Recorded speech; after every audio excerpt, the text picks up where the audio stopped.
Hi గారు, welcome to our channel. ప్రస్తుతం మనతో పాటు దాము బాలాజీ గారు సీనియర్ జర్నలిస్ట్ ఉన్నారు. వారితో ఒకసారి మాట్లాడతాం. సార్ నమస్కారం. సార్ నమస్తే. Sir Posani Krishnamurali remand report ఒకటి బయటకు వచ్చింది. అందులో సంచలన విషయాలు కూడా వెలుగులోకి వచ్చాయని చెప్పేసి కూడా చెప్తున్నారు. సో ఆయన రిమాండ్ రిపోర్ట్లో సజ్జల గురించి కూడా ఉంది, అంటే పోసాని సజ్జల్ని కూడా ఇరికిచ్చేస్తాడని చెప్పేసి కూడా మాట్లాడుతున్నారు. మరి రిమాండ్ రిపోర్ట్లో ఏముంది, సజ్జల ఇన్వాల్వ్మెంట్ ఏ రకంగా ఉంది, మీరేం చెప్తారు సార్? పోసానిని 26వ తేదీ రాత్రి 8:50కి వాళ్ళ ఇంటికి వెళ్ళారు. భక్తవత్సలం అని ఎస్ఐ సంబేపల్లి పోలీస్ స్టేషన్. యాక్చువల్గా కేసు పెట్టిందేమో మణి అని ఒక జనసేన కార్యకర్త. ఆయన ఓబులవారిపల్లి పోలీస్ స్టేషన్లో కేసు పెట్టాడు. కానీ వెళ్ళిందేమో భక్తవత్సలం అనే సంబేపల్లి ఎస్ఐని పంపించారు. సో 9:10కి అలాగా నైట్ పోసాన్ని తీసుకున్నారు. యాక్చువల్గా వాళ్ళు ఇచ్చిన నోటీసులేమో మరుసటి రోజు డేట్ ఉంది, 27వ తేదీ 8:45 రాత్రి ఆ టైము డేట్ వేశారు. కానీ పట్టుకుందేమో ముందు రోజు. దాని తర్వాత 15 గంటల పాటు కోర్టుకు పెట్టలేదు, రకరకాలుగా తిప్పారు. దాని తర్వాత పోలీస్ స్టేషన్కి తీసుకెళ్లారు. అక్కడ ఎస్పీ అనంతపురం ఎస్పీ విద్యాసాగర్ వచ్చి కొన్ని గంటల పాటు ఇంటరాగేట్ చేశాడు. దాని తర్వాత కోర్టుకు తీసుకెళ్లారు. కోర్టులో మన పొన్నవోళ్ళ సుధాకర్ రెడ్డితో పాటు మొత్తంగా ఒక 20 మంది అడ్వకేట్స్, అక్కడ లోకల్ లీగల్ ఇన్ఛార్జ్ నాగిరెడ్డి, ఇంకొంత మొత్తంగా 20 మంది అడ్వకేట్స్ వెళ్ళారు. అటు నుంచి కూడా పబ్లిక్ ప్రాసిక్యూటర్ని 3 దించారు. మొత్తానికి 8 గంటల సేపు కోర్టులో, తెల్లారితే 5 దాకా. ఇదొక విచిత్రమైన ఆర్గ్యుమెంట్ కేసు. సో జరిగింది. ప్రధానంగా ఏంటంటే ఆర్గ్యుమెంట్లు అంతా దేని మీద జరిగాయంటే పోసాని మీద 3 రకాల సెక్షన్ల కింద కేసు పెట్టారు. బిఎన్ఎస్ 196 ఇది వచ్చేందంటే హేట్రెడ్ని, సమాజంలో గందరగోళాన్ని క్రియేట్ చేయడానికి ట్రై చేయడాన్ని ఈ సెక్షన్ కింద వస్తుంది. అట్లాగే 353(2) అనమాట. ఇది మిస్లీడింగ్ పబ్లిక్ అలారం క్రియేట్ చేయడానికి, సమాజంలో మిస్లీడింగ్ ఇన్ఫర్మేషన్ స్ప్రెడ్ చేస్తే ఈ సెక్షన్ వర్తిస్తుంది. ఈ 2 సెక్షన్లు ఇతనికి పెట్టే అవకాశం ఉంది. ఎందుకంటే ఇతనే కాదు, మనందరి మీద కూడా ఇవి పెట్టచ్చు. ఎవరి మీద పెట్టాలనుకున్నా పబ్లిక్ ఫిగర్స్ అందరి మీద పెట్టేయచ్చు. ఎందుకంటే మనం ఏదో ఒక మాట్లాడతాము, నువ్వు మిస్లీడ్ చేస్తున్నావు అని పెట్టచ్చు, ఎవడి మీదన్నా పెట్టచ్చు కదా. అవును. సో ఇప్పుడు మన ఇద్దరి మీద కూడా పెట్టచ్చు. నువ్వు నన్ను మిస్లీడ్ చేసే విధంగా నువ్వు అడుగుతున్న ప్రశ్న అని పెట్టచ్చు, పబ్లిక్ని గందరగోళపరిచే విధంగా నేను మాట్లాడుతున్నా అని పెట్టచ్చు. అలాగే ఎవరి మీదైనా వీళ్ళు అనుకుంటే పెట్టచ్చు. ఇలాంటి సెక్షన్లు ఎప్పుడూ ఉంటాయన్నమాట. ప్రభుత్వానికి అనుకూలంగా, ప్రభుత్వాన్ని ప్రశ్నించే వాళ్ళని నోరు నొక్కడానికి ఇలాంటి సెక్షన్లు ప్రతి చట్టంలో పెట్టుకుంటారు. ఇక 3వది అన్నిటికంటే దీని మీదే డిస్కషన్ జరిగింది. అదేంటంటే 111 రెడ్ విత్ 3(5). ఈ సెక్షన్ ఏం చెప్తుందంటే ఆర్గనైజ్డ్ క్రైమ్ యాక్టివిటీస్, అంటే ఆర్గనైజ్డ్ క్రైమ్ సిండికేట్లో మెంబరు అయి ఉండాలి, లేదా ఆర్గనైజ్డ్ క్రైమ్ సిండికేట్ మెంబర్కి ఆశ్రయం ఇచ్చి ఉండాలి, లేదు ఆర్గనైజ్డ్ క్రైమ్ ద్వారా వచ్చిన సంపదని నువ్వు పొంది ఉండాలి. ఈ 3 రకాలు వర్తిస్తాయన్నమాట ఈ 111 సెక్షన్. అది పెట్టారు. ఈ మధ్య దేశంలో విపరీతంగా ఈ సెక్షన్ని దుర్వినియోగం చేస్తున్నారని సుప్రీంకోర్టు కూడా అంటుంది.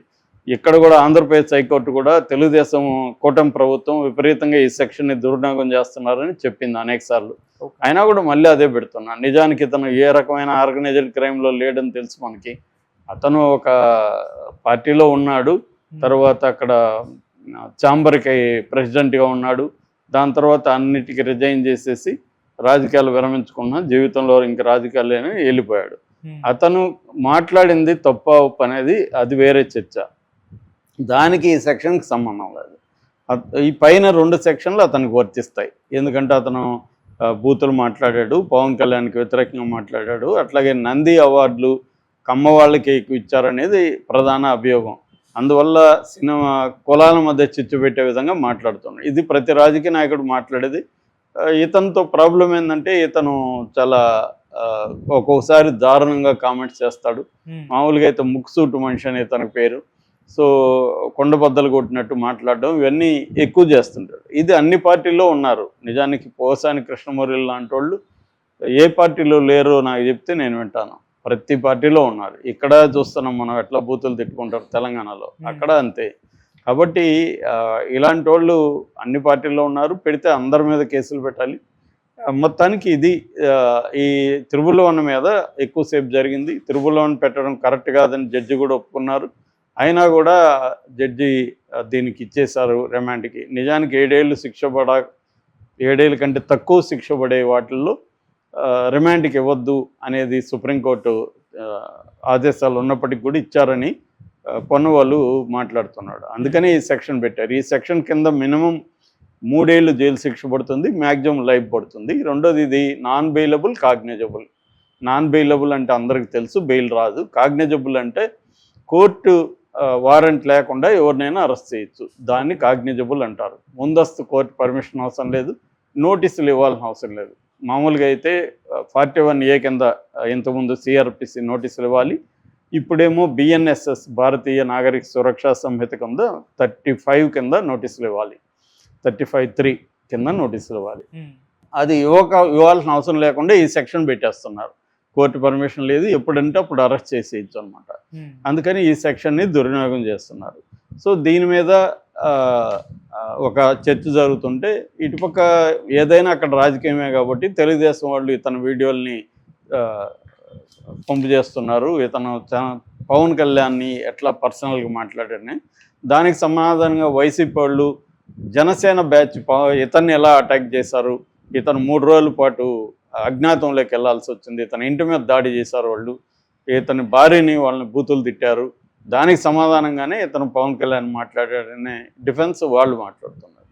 నేను ఇందాక చెప్పినట్టు ప్రతి పార్టీలోనూ ఇదే జరుగుతుంది. సో ఏదేమైనా ఇప్పుడు ఏంటంటే రిమాండ్ రిపోర్ట్లో ఉంది. రిమాండ్ రిపోర్టు నిజంగా అతను చెప్పాడా మనకు తెలియదు, ఎందుకంటే కోర్టుకు పెట్టేవన్నీ కూడా అదేమి ప్రూఫ్ కాదు, రేపు తేలాలి. రేపు పోసాన్ని వచ్చి మ్యాజిస్ట్రేట్ ముందు వాంగ్మూలం ఇస్తే దాన్ని మనం ప్రామాణికంగా తీసుకోవచ్చు, కానీ రిమాండ్ రిపోర్ట్ని ప్రామాణికంగా తీసుకోలేం. రిమాండ్ రిపోర్ట్ అనేది ఏంటి, ఈ ఖైదీని రిమాండ్కి పెడుతున్నామని ఒక రిపోర్ట్ ఇస్తారు. ఆ రిపోర్ట్లో ఇప్పటి వరకు మా విచారణలో ఇది తేలింది, అతను కన్ఫెషన్ రిపోర్ట్ అంటారు. కన్ఫెషన్ రిపోర్ట్ అంటే అతను ఒప్పుకోలు పత్రం. మామూలుగా ప్రతిసారి ఎవరిని అరెస్ట్ చేసినా కోర్టుకు పెట్టే ముందు అతను కన్ఫెషన్ రాసుకుంటారు. ఆ కన్ఫెషన్ రిపోర్ట్లో ఏమి ఉందంటే, పోసాని ప్రెస్ మీట్లో నేను సోమాజిగూడ ప్రెస్ క్లబ్లో పవన్ కళ్యాణ్ని తిట్టడానికి కారణం సజ్జలనే, సజ్జల నుంచి నాకు అనుమతి వచ్చిందని రాశారు దాంట్లో. అంటే అనుమతి అంటే ఈయన అడిగాడా, ఇలా మాట్లాడచ్చు అమ్మా నేను అడిగాడా, అడిగితే అనుమతి ఇచ్చాడా? అనుమతి ఇవ్వడం వేరు, నువ్వు ఇలా మాట్లాడడం అనే ఆదేశం ఇవ్వడం వేరు. ఆయన ఆదేశం ఇచ్చినట్టు లేదు, దాంట్లో అనుమతి ఇచ్చాడని ఉంది. అనుమతి ఇచ్చాడంటే ఏంటి, నేను మాట్లాడతాను సార్ అంటే ఓకే మాట్లాడన్నాడు, అదే కదా అనుమతి ఇవ్వడం అంటే. సో అది ఒకటి. రెండవది సజ్జల భార్గవ్ ఈయన మాట్లాడిన దాన్ని వైరల్ చేశాడని చెప్తున్నాడు. అంటే ఇక్కడ మనకు అర్థమయ్యేది ఏమంటే, పోసాని ద్వారా సజ్జల ఫ్యామిలీని ఇరికిచ్చే ప్రయత్నం చేస్తున్నారు. పోసాని ఇది చెప్పాడు కాబట్టి సజ్జల మీద ఇంకొక కేసు. మనకు మామూలుగా నేను చాలాసార్లు చెప్పాను, ఢిల్లీ లిక్కర్ స్కామ్లో అక్కడ ఏంటంటే, ఢిల్లీ లిక్కర్ స్కామ్లో ఎవరి మీద ఎటువంటి మెటీరియల్ ఎవిడెన్స్ లేదు, కానీ వాంగ్మూలాలు తీసుకోవడం, పలాని వాంగ్మూలాన్ని బేస్ చేసుకొని ఇంకొక వ్యక్తిని అరెస్ట్ చేయడం. కవితను అరెస్ట్ చేయడానికి వాంగ్మూలాలు తప్ప వేరే మెటీరియల్ ఎవిడెన్స్ ఏదీ లేదు కవితకి. వాంగ్మూలాలను ఎలా చేస్తున్నారు, వాళ్ళని కొట్టడము, బెదిరించడము, వాళ్ళని భయభ్రాంతం చేసి వాళ్ళ దగ్గర వాంగ్మూలాలు తీసుకోవడం. ఎందుకంటే ఇది నేను చెప్తున్నా కాదు, ఢిల్లీలో ఆప్లోని చాలామంది దీనికి గురైన వాళ్ళు ఆరోపించారు. సో వాళ్ళు చెప్పిందే నేను కోట్ చేస్తున్నాను. వాళ్ళు చెప్పింది ఏంటంటే, ఈడీ ఆఫీసర్లు విపరీతంగా టార్చర్ చేస్తున్నారని ఆరోపించారు. సో అలాగా వాంగ్మూలాలు తీసుకోవడం, ఆ వాంగ్మూలాలని ఇంకొక నిరికించడం, అలాగా ఈ స్కీమ్ కూడా అదే అని వైసీపీ వాళ్ళు విమర్శిస్తున్నారు. పోసాని అట్లేమి చెప్పలేదు, కానీ వీళ్ళు అలా చెప్పినట్టుగా రాసుకొని పోసాని సజ్జలను ఇరికించాడు, సజ్జల కొంపు ముంచిన పోసాని ఇలాగ టైటిల్స్ పెట్టుకొని చేస్తున్నారు అనేది వాళ్ళు ఆరోపిస్తున్నారు. ఏదేమైనా ఇవన్నీ కేసులు ఏమాత్రం నిలబడతాయనేది తెలీదు. నేను చాలాసార్లు చెప్తుంటాను, ప్రాసెస్ ఈజ్ పనిష్మెంట్ ఇండియాలో. ఎందుకంటే వెళ్ళగానే మన మ్యాజిస్ట్రేట్ కోర్టులు ఏం చేస్తుంటారంటే, పోలీసులు ఏం చెప్తే చేసేస్తుంటారు. పోలీసులు రిమాండ్కి అడిగితే వీళ్ళు రిమాండ్కి ఇచ్చేస్తుంటారు జనరల్గా. పై కోర్టులు మాత్రమే కొంత చొరవ తీసుకొని ఇది అందులో రిమాండ్కి ఇవ్వాలా లేదా అనేది తేల్చాలి. ఈ లోపల వీళ్ళు పై కోర్టుకి వెళ్ళి మధ్యలో హాలిడేస్ వస్తాయి, కొద్ది రోజులు సమ్మర్ హాలిడేస్, సమ్మర్లో ఎక్కువ అరెస్టులు చేస్తారు నాకు తెలిసి.